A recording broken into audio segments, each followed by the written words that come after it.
Olá.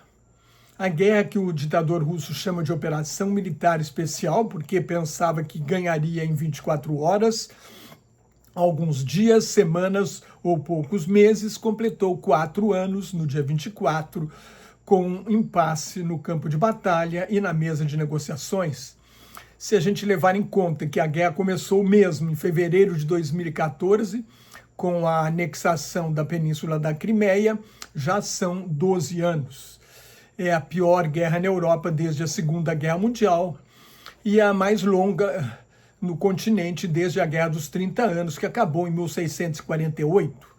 O total de militares mortos e feridos, total de baixas, é estimado pelo Centro de Estudos Estratégicos Internacionais de Washington em 1.800.000 pessoas, sendo 325 mil soldados russos e 140 mil ucranianos mortos.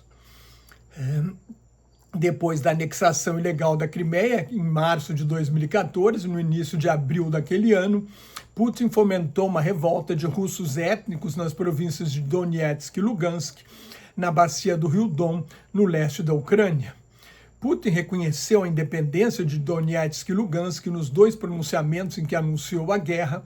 A expectativa inicial em 2022 era de que a Rússia tentasse tomar essas 2 províncias e as usasse para minar a economia ucraniana ou como cabeça de ponte para futuras ofensivas militares. Mas, em 24 de fevereiro de 2022, a Rússia lançou uma invasão total da Ucrânia pelo norte, pelo leste e pelo sul. Putin esperava uma resistência mínima, aquele comboio de 60 quilômetros de caminhões que vimos no início da guerra entrando pelo norte da Ucrânia rumo a Kiev, a capital do país. Era uma força de ocupação, não era para entrar em combate, não era uma tropa de assalto e virou alvo fácil da resistência ucraniana. Os Estados Unidos se ofereceram para retirar o presidente Volodymyr Zelensky do país, mas ele pediu dinheiro e armas para resistir. A Ucrânia, um país corrupto e mal administrado, conseguiu se unir para sobreviver. Um mês depois, no fim de março de 2022, a Rússia abandonou a tentativa de tomar Kiev e concentrou a ofensiva no leste e no sul da Ucrânia, na costa do Mar Negro, para fechar a saída para o mar e sufocar a economia ucraniana. Em 1º de abril de 2022, apareceram as imagens do massacre de Bucha, uma cidade da periferia de Kiev, onde foram encontrados 458 corpos, muitos com sinal de tortura, mutilados e queimados. Um memorial listou 501 mortos. Zelensky chamou o massacre de Bucha de genocídio. Ao justificar a invasão, o Putin alegou que, historicamente, a Ucrânia sempre foi parte da Rússia e atribuiu seu reconhecimento como República Soviética aos líderes comunistas Vladimir Lenin e Joseph Stalin. Na realidade, a fundação da União das Repúblicas Socialistas Soviéticas foi uma maneira de acomodar na pátria do comunismo países que pertenciam ao Império Russo. O primeiro documento da história da Rússia é uma carta de Vladimir, príncipe de Kiev, ao imperador do Império Bizantino em 988, adotando o cristianismo ortodoxo como religião oficial do Principado de Kiev, hoje chamado de Rússia Kievana, e considerado o primeiro Estado russo. Na época, houve um grande batismo coletivo no rio Dnipro, que corta a Ucrânia. Era uma aliança que o príncipe de Kiev fazia com o Império Bizantino. Assim, a Rússia, a Bielorrússia e a Ucrânia traçam suas origens neste documento. Para o nacionalismo russo, se a Rússia nasceu em Kiev, e Kiev é a capital da Ucrânia, a Ucrânia faz parte da Rússia. O Principado de Kiev é tomado pelo imperador Batu Khan do Império Mongol em 6 de dezembro de 1240. Tanto a Ucrânia quanto a Rússia são frutos da Reconquista depois do colapso do Império Mongol. O Grão-Ducado de Moscou, origem da Rússia, se livra dos mongóis em 1480. Portanto, como observa o historiador norte-americano Timothy Snyder, um dos maiores especialistas no assunto, a Ucrânia tinha mais de 1000 anos de história independente da Rússia quando os cossacos ucranianos fizeram o acordo da Pereslávia com o czar Aleixo I em 1654. Os cossacos estavam em guerra para se separar da comunidade polaco-lituana. Para festejar os 300 anos desta união, em 1954, o ditador soviético Nikita Khrushchev deu a península da Crimeia à Ucrânia na expectativa de que a União Soviética jamais seria dissolvida. Putin declarou em 1994 que o fim da União Soviética foi a maior tragédia geopolítica da segunda metade do século XX. Desde que chegou ao poder como primeiro-ministro de Boris Yeltsin em 1999 e como presidente no ano 2000, Putin tenta restaurar o poder imperial da Rússia czarista e da União Soviética. Este é seu maior objetivo, que ele não tem a menor chance de realizar. Ao contrário, afunda a economia da Rússia e a torna dependente da China, um país vassalo. A Rússia não precisa de território, é o maior país do mundo. O que faz um país ser grande e forte hoje é o desenvolvimento econômico e tecnológico. O sonho de Putin é ser alçado ao panteão dos grandes heróis da Rússia, fundadores do Império, como Pedro o Grande e Catarina Grande, que ampliou o Império, chegando inclusive ao que chama de Nova Rússia, que é o nome que o Kremlin dá hoje às regiões do leste da Ucrânia, que quer anexar. O ditador soviético Joseph Stalin é outro modelo de Putin. Ele gostaria de ter o poder discricionário de Stalin, poder absoluto. Ao alegar que os objetivos centrais são desmilitarizar e desnazificar a Ucrânia, Putin compara a invasão com a Grande Guerra Patriótica, como os russos chamam a Segunda Guerra Mundial, quando 27 milhões de soviéticos morreram na luta contra a Alemanha nazista de Adolf Hitler. Putin não atingiu seus objetivos, declarou o presidente ucraniano Volodymyr Zelensky no aniversário da invasão. Defendemos nossa independência, não perdemos nosso Estado, preservamos a Ucrânia e vamos fazer de tudo para garantir a paz e a justiça. O porta-voz do Kremlin, Dmitry Peskov, admitiu que a Rússia não atingiu seus objetivos, tanto que a guerra continua. O primeiro objetivo de Putin, o objetivo primordial, é subjugar a Ucrânia, trazendo-a de volta ao domínio da Rússia. Em 1994, quando a Ucrânia concordou em transferir seu arsenal nuclear à Rússia, no Memorando de Budapeste, os Estados Unidos, a Rússia, o Reino Unido e a França se comprometeram a garantir a segurança da Ucrânia, que seria hoje a terceira maior potência nuclear do planeta, disputando com a China, que está aumentando seu arsenal nuclear para chegar a 1000 ogivas. O Kremlin alega que aquele Estado ucraniano não existe mais, foi destruído pela Revolução da Praça Maidan, a Praça da Liberdade, em fevereiro de 2014. Putin esperava a morte ou uma queda rápida de Zelensky e sua substituição por um lacaio de Moscou, como Viktor Yanukovych, o presidente derrubado pela Revolução da Praça Maidan. A revolta começou quando Yanukovych suspendeu as negociações para associar a Ucrânia à União Europeia em 21 de novembro de 2013 e 5 dias depois revelou que fizera isso sob pressão de Moscou.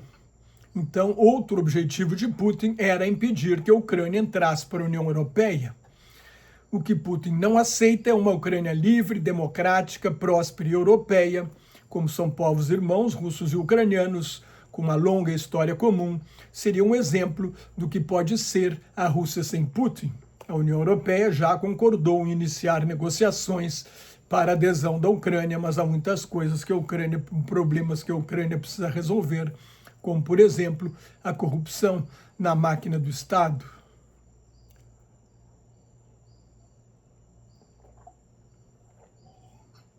Tudo que a Ucrânia quer é ser uma Polônia, país ao qual foi associado no passado na comunidade polaco-lituana, Quando o comunismo entrou em colapso na Europa Oriental e a União Soviética foi dissolvida, a Polônia e a Ucrânia tinham mais ou menos a mesma renda per capita.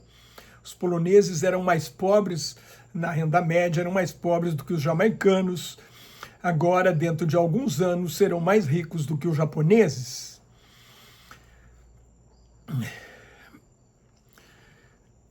A Polônia foi a única economia europeia a não entrar em recessão na crise de 2008. Outro objetivo de Putin era impedir que a Ucrânia aderisse à Organização do Tratado do Atlântico Norte, aliança militar liderada pelos Estados Unidos. Isto estava fora de questão antes desta guerra. O último presidente dos Estados Unidos que aventou essa possibilidade foi George W. Bush, em 2008, quando a Rússia invadiu a ex-república soviética da Geórgia e anexou 2 províncias. A Alemanha e a França vetariam, e nenhum presidente americano, depois de Bush filho, nem Obama, nem Putin no primeiro governo, nem Biden antes da invasão da Ucrânia, cogitavam a possibilidade da Ucrânia entrar para a OTAN. Agora, as garantias de segurança que Zelensky exige para fazer um acordo de paz e evitar futuras agressões da Rússia só serão possíveis com alguma atuação da OTAN. Ao contrário do que quer Putin, a OTAN foi fortalecida para a invasão da Ucrânia. A Suécia e a Finlândia, historicamente neutras, entraram para a Aliança Militar Ocidental por medo da Rússia. A Suécia era neutra desde 1814, no tempo das guerras napoleônicas, e a Finlândia desde 1940, 1814, né? Não sei se eu acertei, e desde as guerras napoleônicas, 1814. E a Finlândia era neutra desde a Guerra do Inverno, em 1940, quando Stalin tomou a península da Carélia, que hoje faz parte da Rússia. Com a volta de Trump à Casa Branca, Putin tenta dividir a OTAN e afastar os Estados Unidos da Europa, por exemplo, ao excluir a Europa das negociações de paz. Trump rompeu ideologicamente com as democracias liberais da Europa, é contra a União Europeia, tenta dissolver a União Europeia, se aproximou dos governos e partidos fascistoides da extrema-direita europeia, aliás, apoiados e financiados por Vladimir Putin. Mas, ao mesmo tempo, Trump conseguiu o compromisso de que os países da OTAN gastem pelo menos 5% do produto interno bruto com defesa a partir de 2035, o que fará com que comprem muito mais armas e munições dos Estados Unidos. Trump é um negocista, quer negócios que fortaleçam a indústria dos Estados Unidos e, apesar de isolacionista, sabe que as bases militares na Europa são importantes para operações militares na África e no Oriente Médio, onde agora ameaça bombardear o Irã.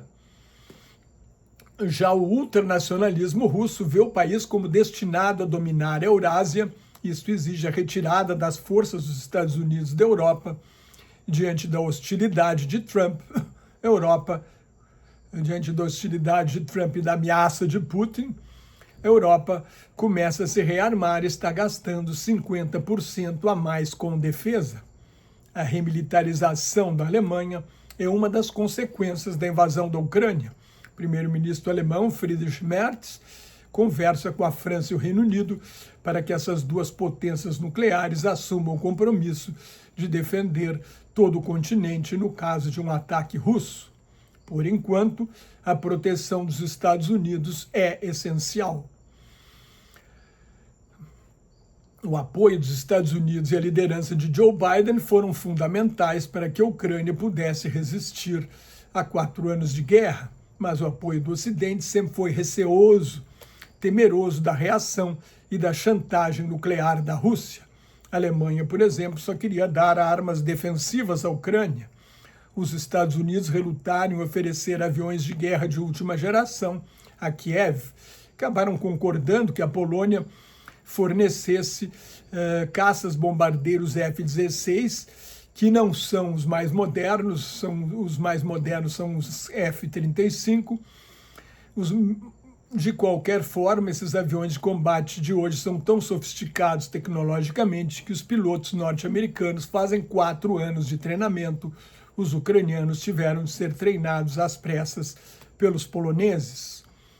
O resultado é que quando os Estados Unidos e a Alemanha deram à Ucrânia seus tanques mais avançados, a Força Aérea da Ucrânia não teve condições de dar a cobertura aérea necessária. Vários tanques alemães Leopard e norte-americanos M1 Abrams foram alvos fáceis da Força Aérea Russa. Trump parou de dar ajuda financeira e militar direta à Ucrânia. A Europa já dava a maior parte da ajuda financeira, hoje compra armas dos Estados Unidos através da OTAN para armar a resistência ucraniana. Por outro lado, a Rússia só consegue continuar lutando com o apoio político, diplomático, militar da China, principal sustentáculo da sua economia, que é alvo de pesadas sanções do Ocidente. A indústria bélica russa depende hoje de componentes chineses. No campo de batalha, os drones iranianos são fundamentais para a Rússia, que usou 15 mil soldados da Coreia do Norte para defender uma parte do seu território que foi invadido pela Ucrânia. A guerra fortaleceu, consolidou a parceria entre a China e a Rússia. Os chineses preferem não usar a palavra aliança, sinal de que não tem compromisso de intervir militarmente para defender a Rússia.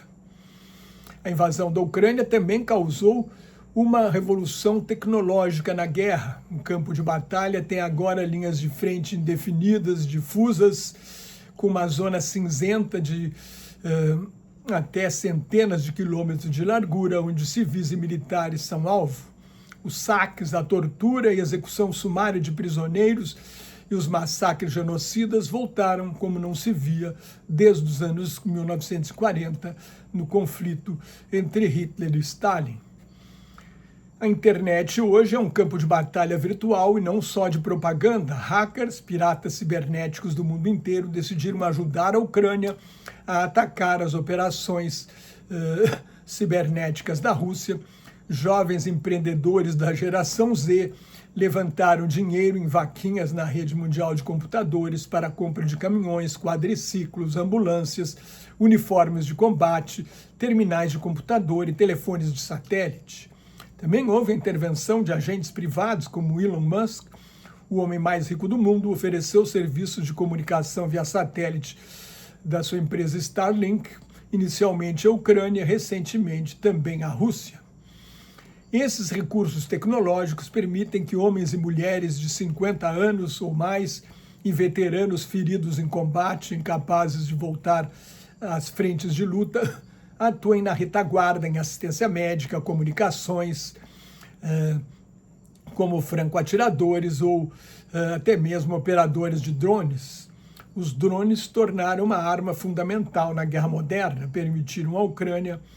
Os drones e mísseis permitiram à Ucrânia atacar a milhares de quilômetros de distância, inclusive Moscou. Muito da destruição recente foi causada por máquinas de guerra não tripuladas. Neste ano, a Ucrânia vai fabricar mais de 7 milhões de drones. A Rússia tem condições de produzir pelo menos centenas de milhares de drones de baixo custo, com tecnologia iraniana. É uma guerra de drones, foguetes e mísseis, como os que a Rússia usa para atacar cidades centrais elétricas e deixar os ucranianos no frio de invernos rigorosos como o atual.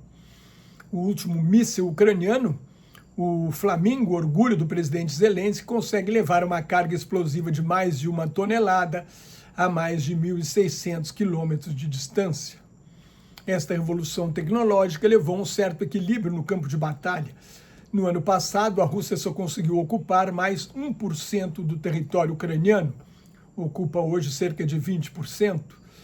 Na frente de Donetsk, a mais importante para a Rússia no momento, só consegue avançar num ritmo de 70 metros por dia, mais lento do que das forças britânicas na Batalha do Somme, na Primeira Guerra Mundial. Com a volta de Trump à Casa Branca, há um ano, Zelensky foi humilhado e expulso da sede do governo dos Estados Unidos por Donald Trump e o vice-presidente James Vance. Em 15 de agosto do ano passado, Trump tirou Putin do isolamento diplomático a que estava submetido pelo Ocidente e o recebeu numa base militar norte-americana no Alasca.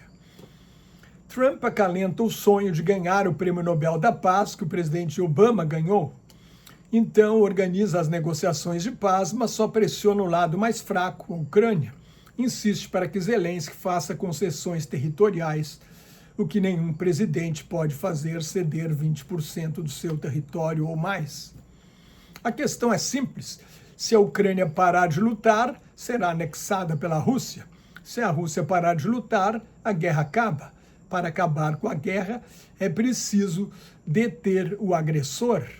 Trump está em todo mundo, menos Putin, o que indica que Putin deve ter alguma coisa capaz de chantageá-lo. E assim Putin não tem interesse na paz. O ditador russo ainda aposta que uma guerra de desgaste levará inevitavelmente à rendição da Ucrânia por falta de homens para colocar no campo de batalha.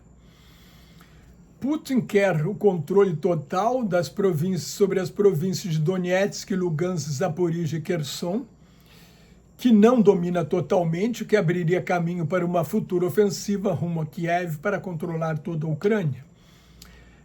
O Kremlin exige ainda um compromisso de que a Ucrânia jamais entrará para a OTAN e que será desmilitarizada.